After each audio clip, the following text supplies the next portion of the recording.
ओम शांति। आज 6/11/2024 महावाक्य है, बाबा की दृष्टि हद और बेहद से भी पार जाती है।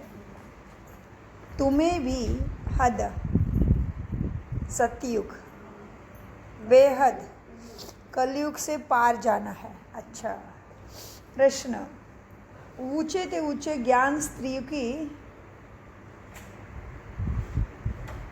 ऊंचे ते ऊंचे ज्ञान रत्नों की धारणा किन बच्चों को अच्छी होती है? उत्तर, जिनका बुद्धि योग एक बाप के साथ है, पवित्र बने हैं, उन्हें इन रत्नों की धारणा अच्छी होगी। इस ज्ञान के लिए शुद्ध बर्तन चाहिए, उल्टे सुल्टे संकल्प भी बंद होना चाहिए। बाप के साथ योग लगाते लगाते बर्तन सोने का बने, तब रत्न ठहर सके। ओम शांति। मीठे मीठे रूहानी बच्चों की रूहानी बाप बैठ रोज रोज बच्चों को बैठ के समझाते हैं। यह तो समझाया है बच्चों को, ज्ञान भक्ति और वैराग्य का ये सृष्टि चक्र बना हुआ है। बुद्धि में यह ज्ञान रहना चाहिए। कहा, केवल क्लास में नहीं, क्लास में अच्छा लगता है सबको, बुद्धि में रहना चाहिए। बुद्धि में यह ज्ञान रहना चाहिए, तुम बच्चों को हद और बेहद से पार जाना है। बाप तो हद और बेहद से पार है, उनका भी अर्थ समझना चाहिए ना। रूहानी बाप बैठ समझाते, यह भी टॉपिक समझाने की है कि ज्ञान भक्ति पीछे है, वैराग्य सबको समझाओ। ज्ञान को कहा जाता है दिन, जबकि नई दुनिया है, उसमें यह भक्ति अज्ञान है नहीं, वह है हद की दुनिया, क्योंकि वहाँ बहुत थोड़े होते हैं। जबकि नई दुनिया है, उसमें यह भक्ति अज्ञान है नहीं, वह है हद की दुनिया, क्योंकि वहाँ बहुत थोड़े होते हैं। सतयुग में बहुत थोड़े होते हैं, वहाँ भक्ति नहीं है। फिर आहिस्ता आहिस्ता मनुष्य वृद्धि होती जाती, आधा समय बाद भक्ति शुरू होती। वहाँ संन्यास धर्म भी नहीं होता, संन्यास व त्याग होता ही नहीं। फिर बाद में सृष्टि की वृद्धि होती, ऊपर से आत्माएं आती जाती, हद से शुरू होती, बेहद में चली जाती। माना सतयुग में आती है, कलयुग बेहद बोला है बाबा ने महावाक्य में, क्योंकि कलयुग में आथा आत्माएं धरती पे है, सतयुग में लिमिटेड है। सतयुग के अंत तक कितने हैं?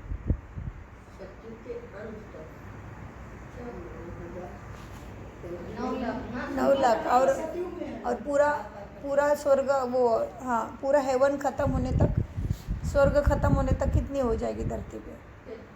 33 कोटि। ठीक है, तो 33 कोटि माना हद है, और अभी बहुत है, 800 करोड़ से ज़्यादा, सारे काउंट में नहीं आते। तो कलयुग क्या है? बेहद की दुनिया।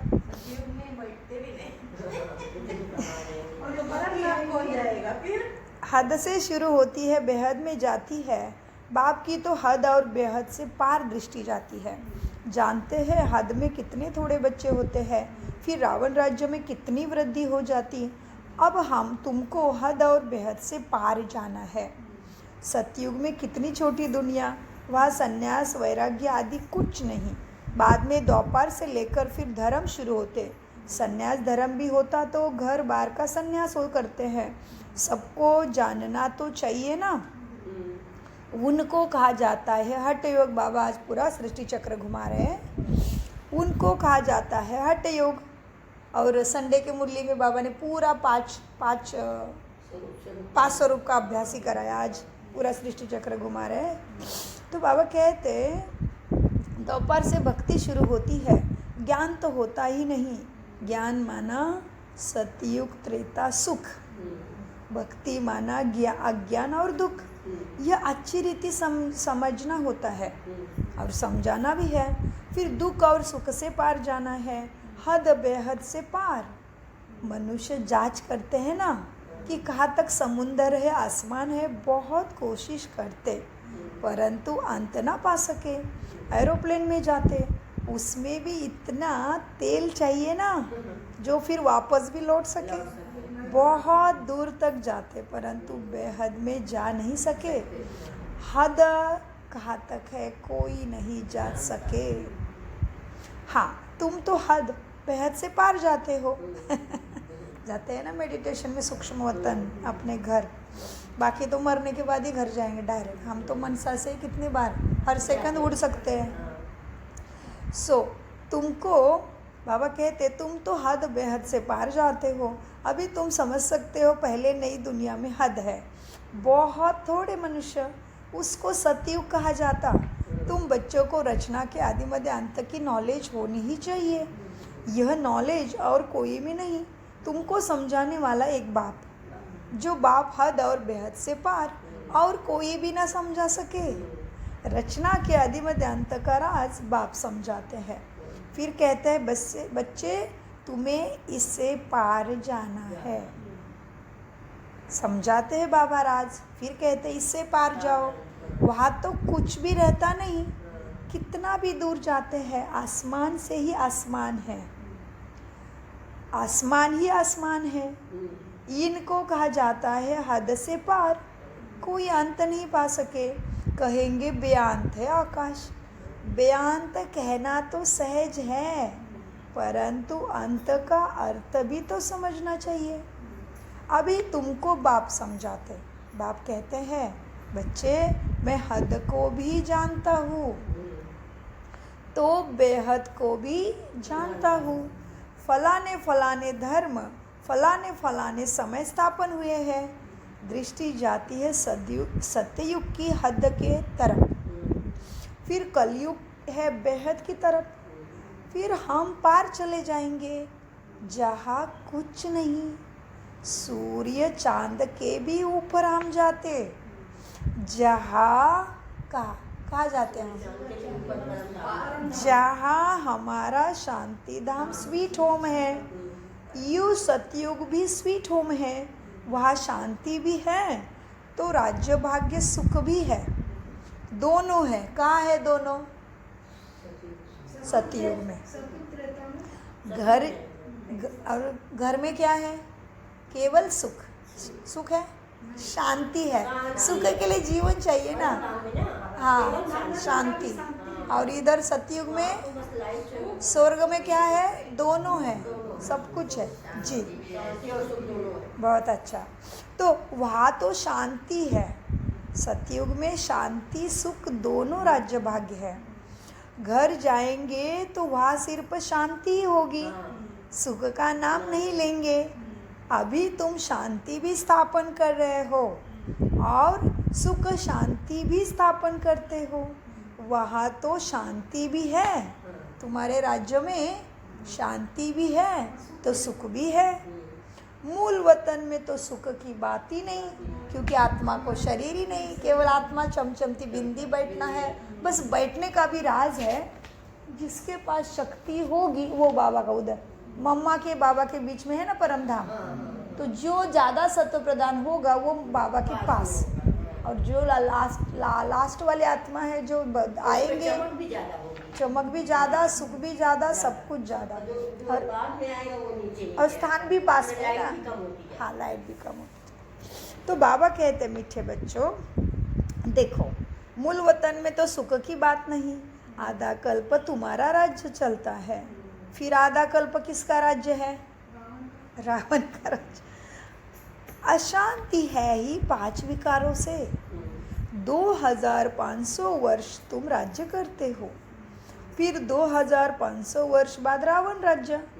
उन्होंने तो लाखों वर्ष लिख दिया, एकदम जैसे बुद्धू बना दिया है। 5000 वर्ष के कल्प को लाखों वर्ष कह देना है ना बुद्धूपना। जरा भी सभ्यता नहीं है। देवताओं में देखो कितनी देवी सभ्यता थी। वहाँ अब असभ्यता, वह अब असभ्यता हो पड़े हैं। सारे देवता भी कुछ नहीं जानते। असुरी गुण आ गए हैं। आगे तुम भी कुछ नहीं जानते थे ना। काम कटारी चलाएंगे, आदि मध्य अंत दुख दुखी ही बना देती है काम कटारी। इसीलिए उनको कहा जाता है रावण संप्रदाय। दिखाया है ना क्या, राम ने बंदरों की सेना ली। अब रामचंद्र त्रेता का, वहाँ फिर बंदर कहाँ से आएंगे। फिर कहते राम की सीता चुराई गई। अब ये सब कौन है, सीता, राम। राम है परमपिता परमात्मा, सीता हूँ मैं, और लक्ष्मण है मेरा लक्ष्य, नर से नारायण, नारी से श्री लक्ष्मी बनना। ये है राम सीता लक्ष्मण का मुख्य सार। राम है जो मुझे मेरे मन को पार शांति दे सकता है, जिते जी शांति देता है। और मैं हूँ सीता जो रावण के चंगुल में फंस गई है 5 विकारों के अंदर।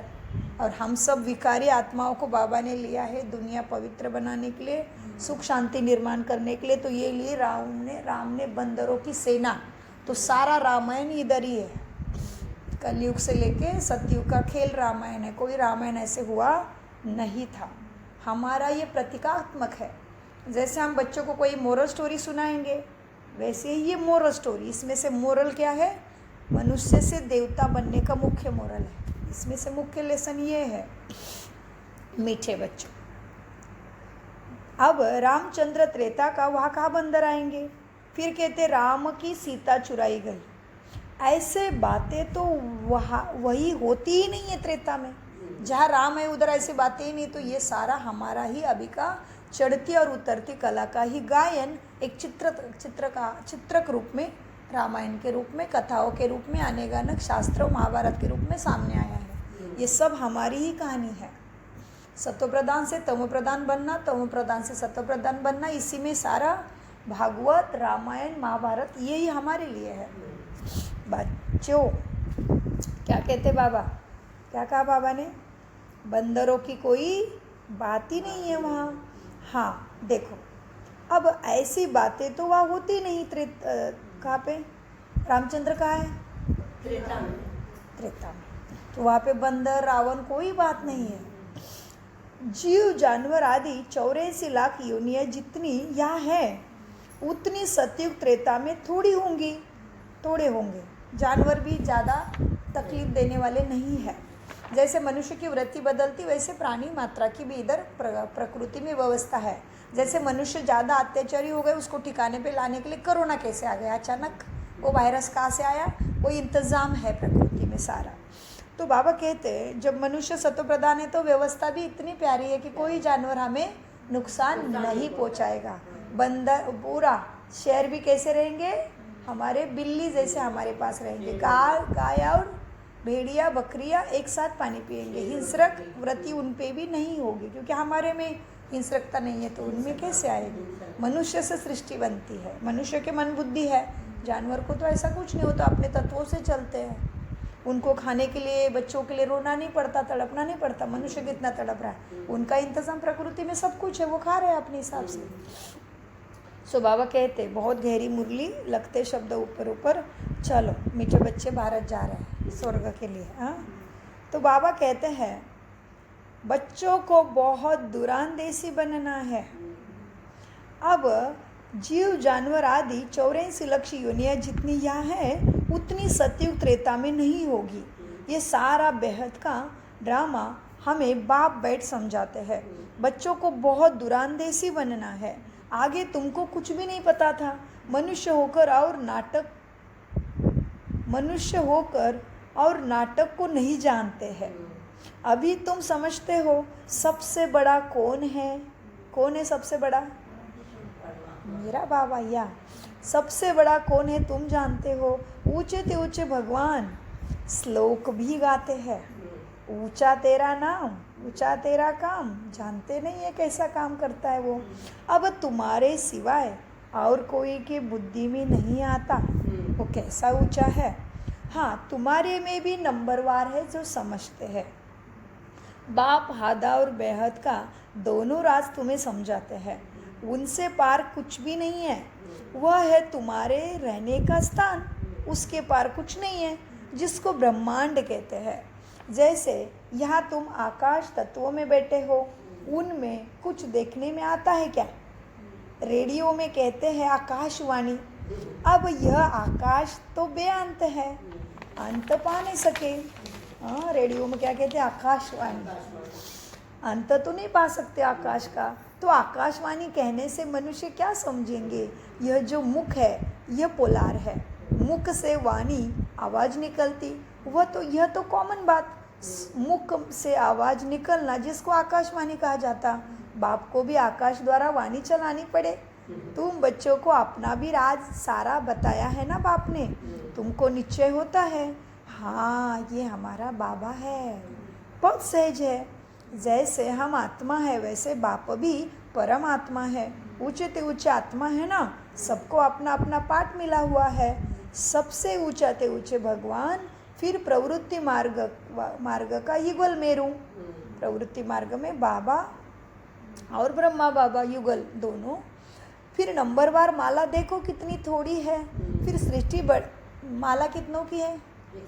108 के, और ऊपर मेरू मणि, और फिर वो गोंडा, वो थ्रेड का होता है ना ऊपर, वो शिव बाबा का है, और एक मणि होता है वो ब्रह्मा का है, और फिर हम सब 108 आत्माएं। सो कितना समझाया है।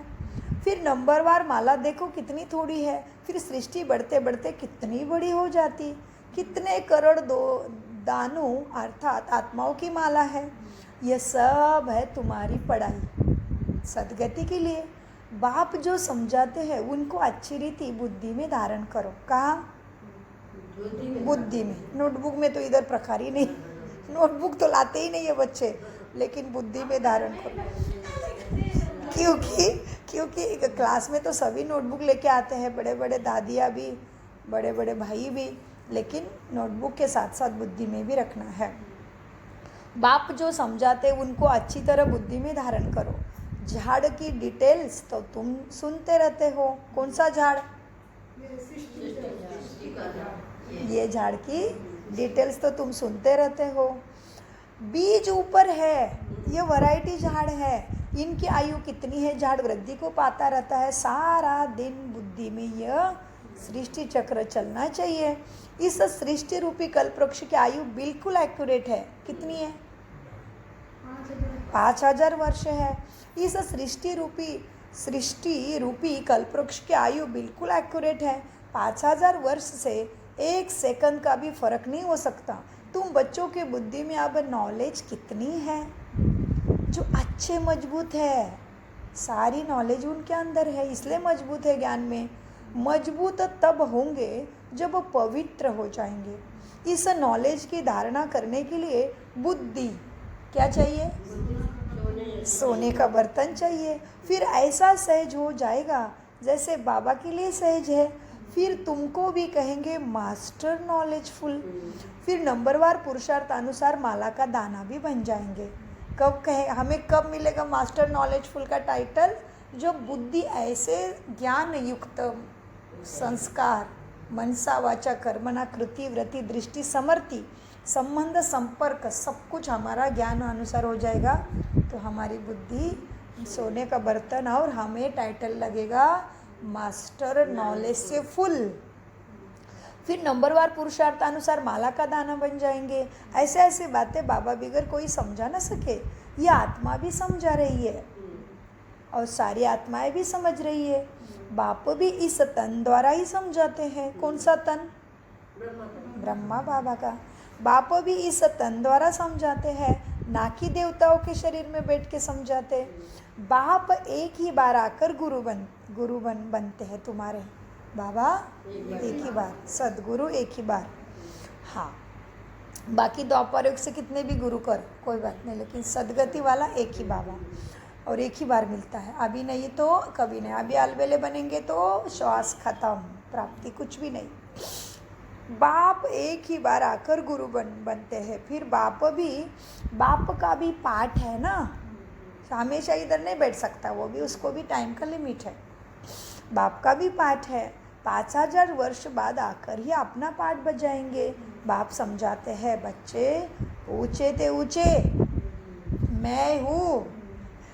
फिर है मेरू। कौन है मेरू? ब्रह्मा बाबा को कहा मेरू। माला जपते थे ना, तो ऊपर में भी एक मणि रहता है और ऊपर में एक थ्रेड का गोंडा रहता है, वो शिव बाबा। उसके बाद मणि ब्रह्म भव और फिर माला सब हम 108।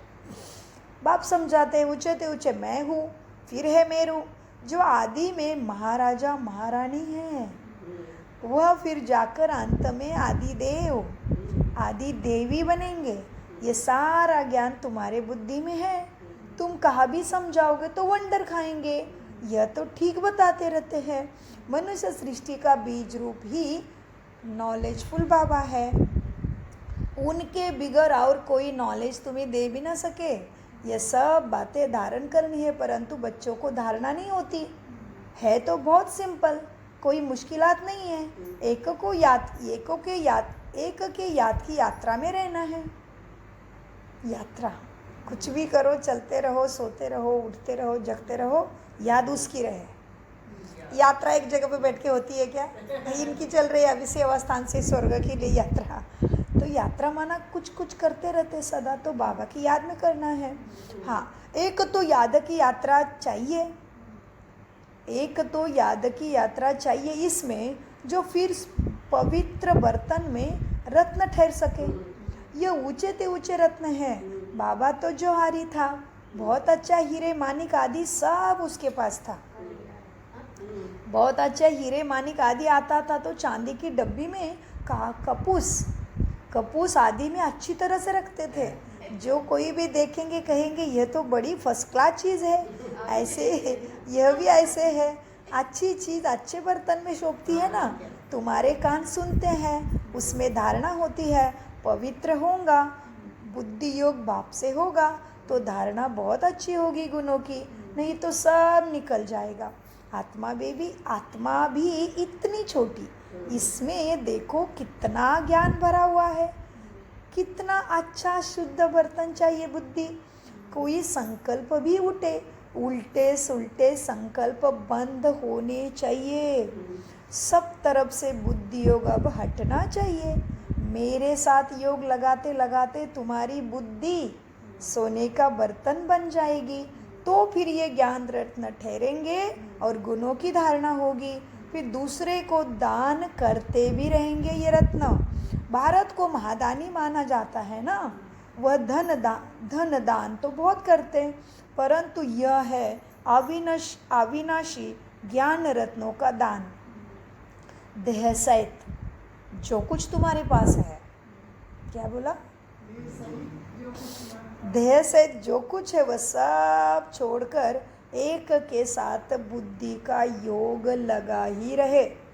हम तो बाप के हैं, इसमें ही बच्चों को मेहनत लगती है। एम ऑब्जेक्ट तो बाप ने बता दिया। क्या है एम ऑब्जेक्ट? हम क्यों पढ़ रहे हैं? पढ़ाई का लक्ष्य क्या है? श्री नारायण बनना। तुम्हारा एम ऑब्जेक्ट तो बाप ने बता दिया है ना। तो अभी क्या करना है? एम ऑब्जेक्ट बुद्धि में रखना है, बार बार जांच करना है कितने गुण मेरे अंदर लक्ष्मी नारायण जैसे आए हैं। फिर चतुर्भुज विष्णु, कल मध्याजी भाव को भी याद रखने के लिए बोला है ना। तो उनको देख के भी सोचना है क्या आया है मेरे अंदर उनके। अभी तक तो चरणों में पढ़ के तेरे चरणों का दास ही कहते थे देवी देवता को। अभी क्या हालत है बुद्धि की? बार बार जांचने से बुद्धि सोने का बर्तन बनेगा। बाबा खुश हो जाएंगे, बोलेंगे, बाबा बोलेंगे अरे मेरा लाडला तो हमेशा ज्ञान रत्नों के चिंतन में है, तो मुझे तो उसको मदद करना ही पड़ेगा। तो बाबा कहते बच्चे क्या है? मेहनत है। एम ऑब्जेक्ट तो बाप बता देते हैं, पुरुषार्थ करना बच्चों का काम है। मिला काम मिला। पुरुषार्थ करना बच्चों का काम है। अब ही इतना ऊंचा पद पा सकेंगे। कोई भी उल्टा सुल्टा संकल्प व विकल्प ना आए। बाप ही नॉलेज का सागर हद बेहद से पार ले जाता। सब बैठ समझाते बाप, तुम समझते हो बाबा हमको देखते हैं, परंतु हम तो हद बेहद से पार ऊपर चला जाता हूँ। मैं रहने वाला भी वहाँ का हूँ। तुम भी हद बेहद से पार चलो बच्चे, तुम भी हद बेहद से पार चले जाओ। संकल्प विकल्प कुछ भी ना आए कि ये ऐसा क्यों है, ये दुनिया में ऐसे क्यों है, हाय हाय मैं क्या करूँ। अरे कुछ मत करो, उसको याद करो। इसलिए बाबा कहते तुम भी क्या करो अभी, तुम भी हद बेहद से पार चले जाओ बुद्धि से। ये दुनिया की इसमें मत फंसो, ये क्यों हुआ वो क्यों हुआ, नहीं, मन को बिजी रखो बाबा के पास। तो बाबा कहते हैं तुम भी, पूरा धारणा का पॉइंट है, तुम भी हद बेहद से पार चले जाओ। संकल्प विकल्प कुछ भी ना आए, इसमें मेहनत चाहिए अटेंशन की। गृहस्थ व्यवहार में रहते कमल फूल समान बनना ही है।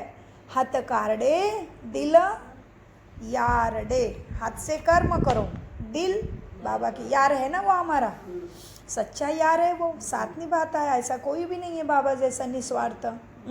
सो हाथ कारडे दिल यारडे। गृहस्थी तो बहुत है, गृहस्थी जितना उठाते हैं उतना घर में रहने वाले, गृहस्थी जितना उठाते हैं उतना घर में रहने वाले बच्चे नहीं, माना मधुबन वाले सेंटर घर में हम रहते हैं, हमें पता है हमारे पीछे बहुत सारा का है, तो हमें जल्दी याद आती है ज़्यादा। हाँ जी जी जी, बाबा कहते हैं गृहस्थी। अब इसमें गृहस्थ व्यवहार में रहते कमल फूल समान भी बनना है। तुम भी बेहद पार चले जाते हो। अब अच्छा, सेंटर में भी आ गए, सेंटर वाले और मधुबन वाले भी से ज़्यादा गृहस्थी वाले अच्छे से करते पुरुषार्थ, ऐसे बाबा को कहना है।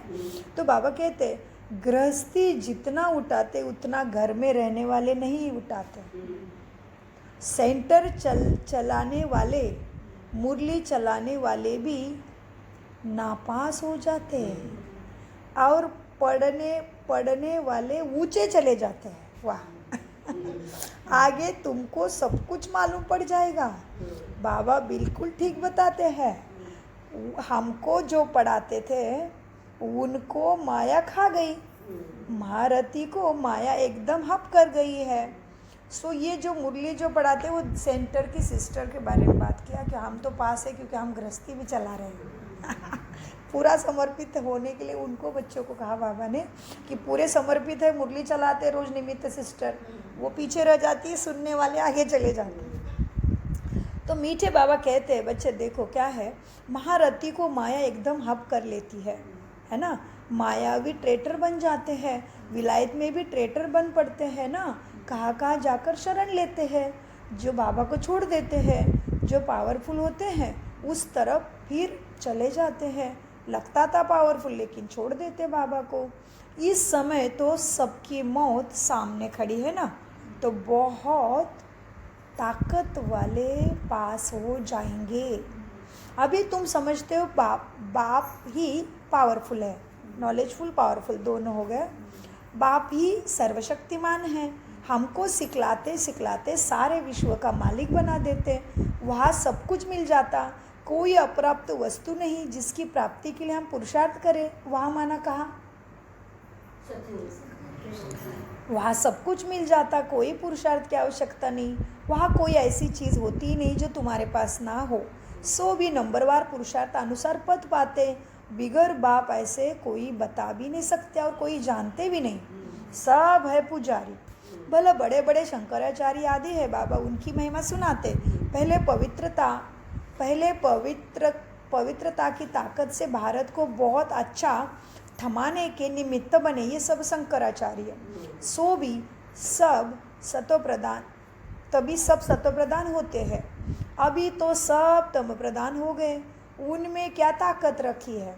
अभी तुम जो पुजारी थे सो पूज्य बनने का पुरुषार्थ कर रहे हो। अभी तुम्हारी बुद्धि में सारा ज्ञान है ना, तो बुद्धि में धारणा रहे। कौन सी किसकी धारणा रहे बुद्धि में? दुनियाई बातों की, ज्ञान रत्नों की। सो बुद्धि में धारणा रहे और तुम समझाते रहो।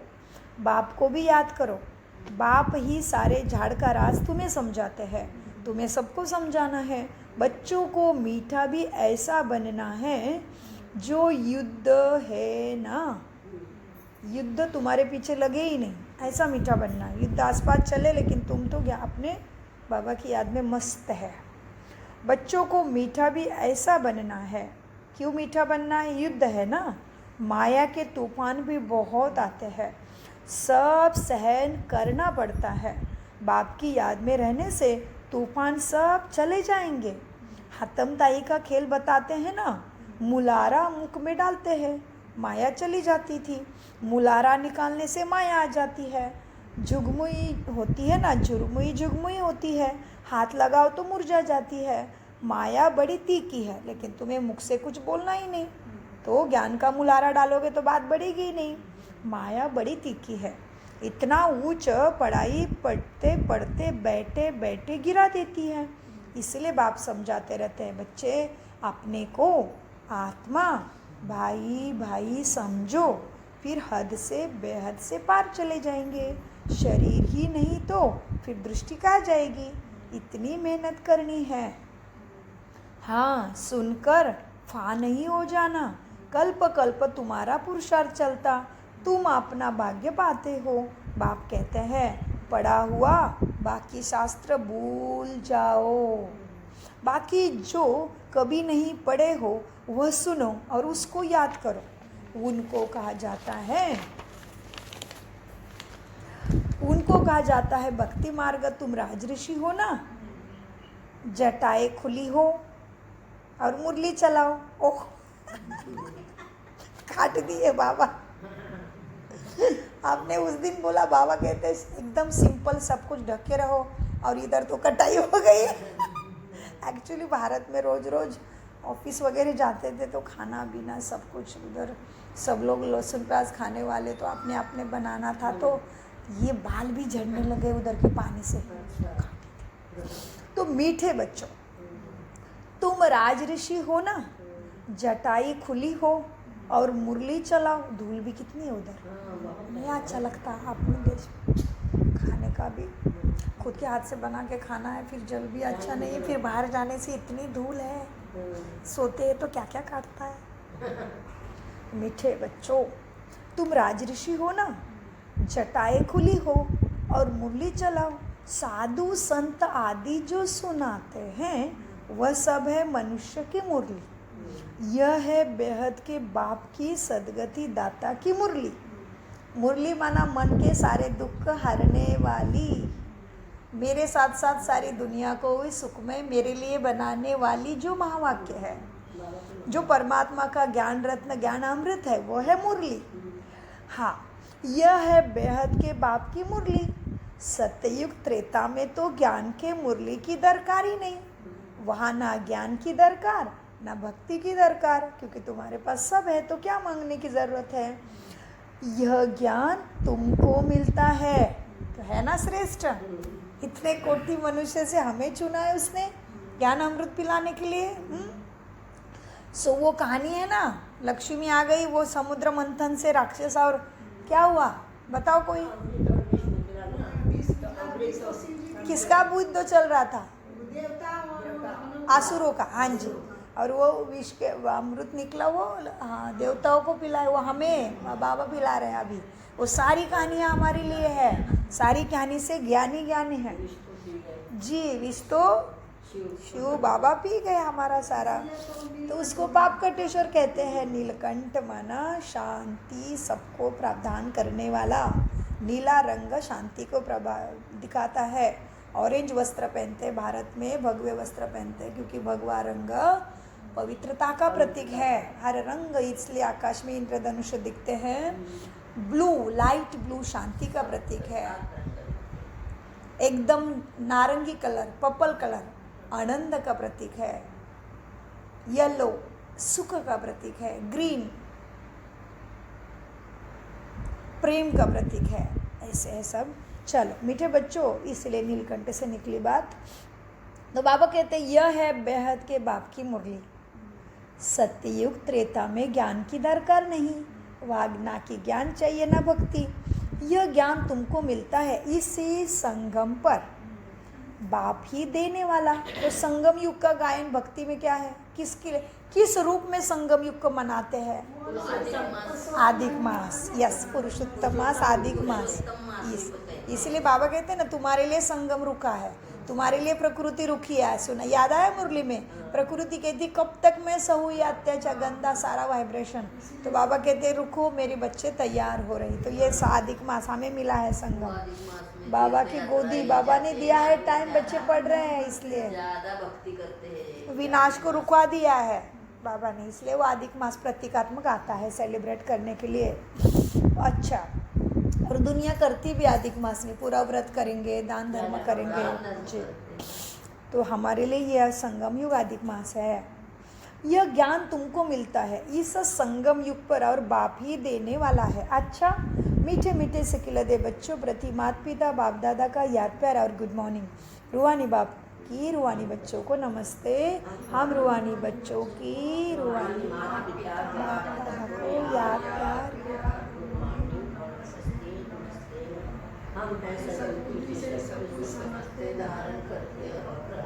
धारणा के लिए मुख्य सार है, बुद्धि में ज्ञान रत्नों की धारणा कर दान करना है।